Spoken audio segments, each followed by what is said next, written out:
जय श्री राम फ्रेंड्स। कैसे हैं आप सब? उम्मीद करते हैं बहुत अच्छे होंगे। और हम लोग कामतानाथ की परिक्रमा कर रहे थे और दो द्वार हमने परिक्रमा मार के दर्शन कर लिए हैं कामतानाथ जी के, जो कि 4 द्वार पड़ते हैं और पूरी परिक्रमा में।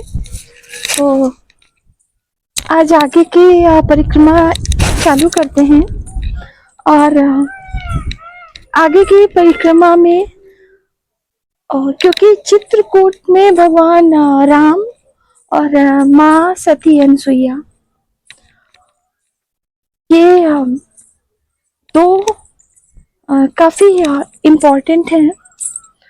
और क्योंकि ये चित्रकूट वही जगह है जहाँ पर त्रिदेव बाल रूप में हुए थे, या माँ सती अनसुईया ने त्रिदेवों को भी बालक कर दिया था। तो रास्ते में उनका मंदिर भी पड़ता है।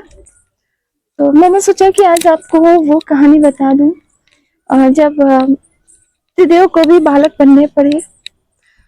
तो एक बार नारद मुनि आए और ऐसे ही बोला उनसे, तीनों माताओं से, त्रिदेव की, ब्रह्मा विष्णु महेश की पत्नियों से, कि आप सब में या इस धरती पर सबसे ज्यादा सतीत्व वाली स्त्री कौन है?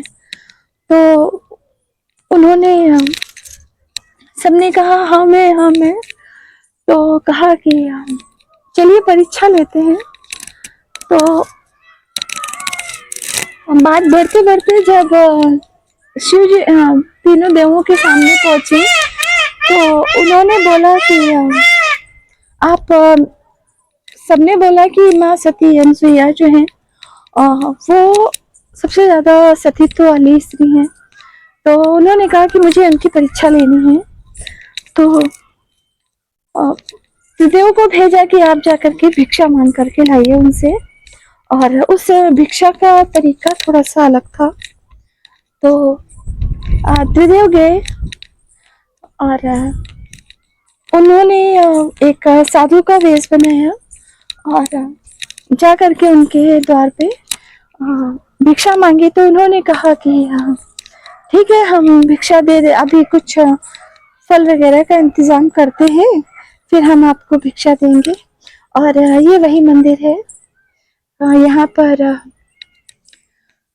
त्रिदेव झूला झूल रहे हैं, जैसे कि माँ अनसुईया ने उनको बाल बनाया था। और पीछे उनकी पत्नियां हैं। और सच में ये झूला जब झुलाते हैं तो बहुत अच्छा लगता है, और इतना अच्छा लगता है कि उसका हम वर्णन नहीं कर सकते हैं। और बारी बारी से हम लोगों ने झुलाया था। तो फ्रेंड्स, उन्होंने कहा कि हमको फल की भिक्षा नहीं चाहिए, हमको एक ऐसी भिक्षा दीजिए जिसकी उत्पत्ति तो हुई हो लेकिन उसका उपयोग ना हुआ हो, और किसी ने उसका मतलब स्पर्श ना किया हो। उत्पत्ति हुई हो लेकिन उसको किसी ने स्पर्श ना किया हो। तो वो बोले कि ऐसी कौन सी चीज है? तो उन्होंने कहा कि जैसे कि स्तनपान। तो उन्होंने कहा कि ऐसे कैसे हम ये कर सकते हैं? तो उन्होंने कहा हमको बस एक भिक्षा में वही चाहिए। त्रिदेव अपनी बात पे अड़े रहे। तो माँ सती अनसुईया ने कहा कि ऐसा, उन्होंने सोचा, फिर उन्होंने कहा कि ठीक है, अगर आपकी यही है तो हम कर देते हैं।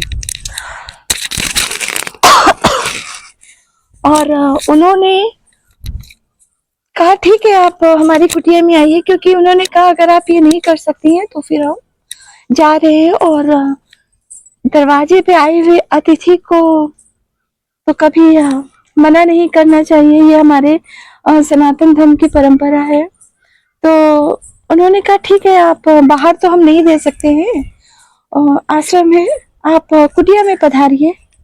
और उन्होंने तीनों देवों ने कुटिया में प्रवेश किया।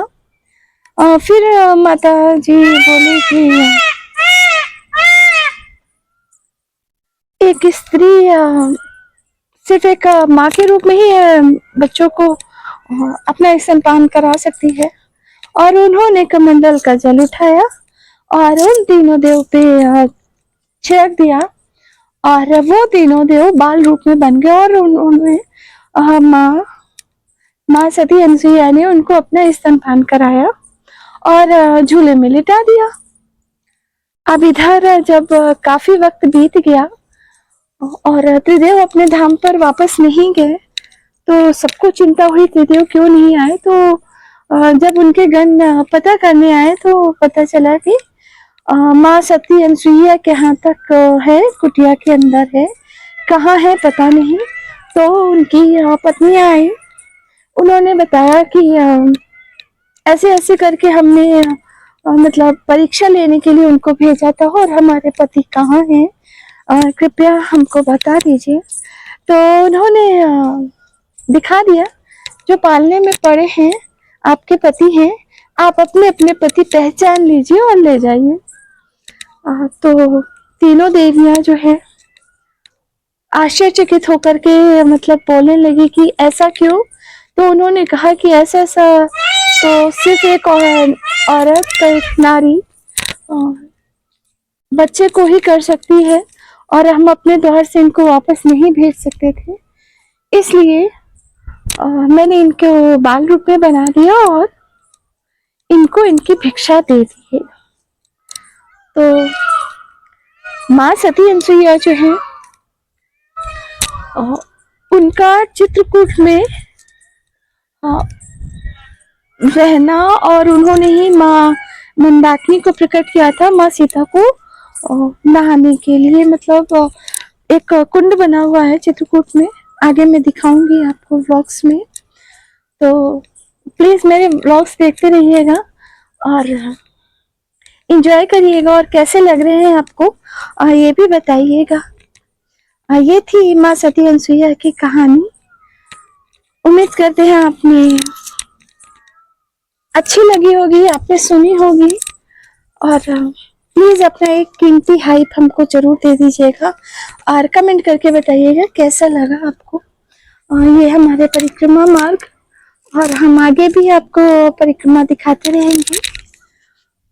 आज के लिए इतना ही रखते हैं, मिलते हैं आपसे अपने नेक्स्ट व्लॉग में। तब तक के लिए आज विदा लेते हैं।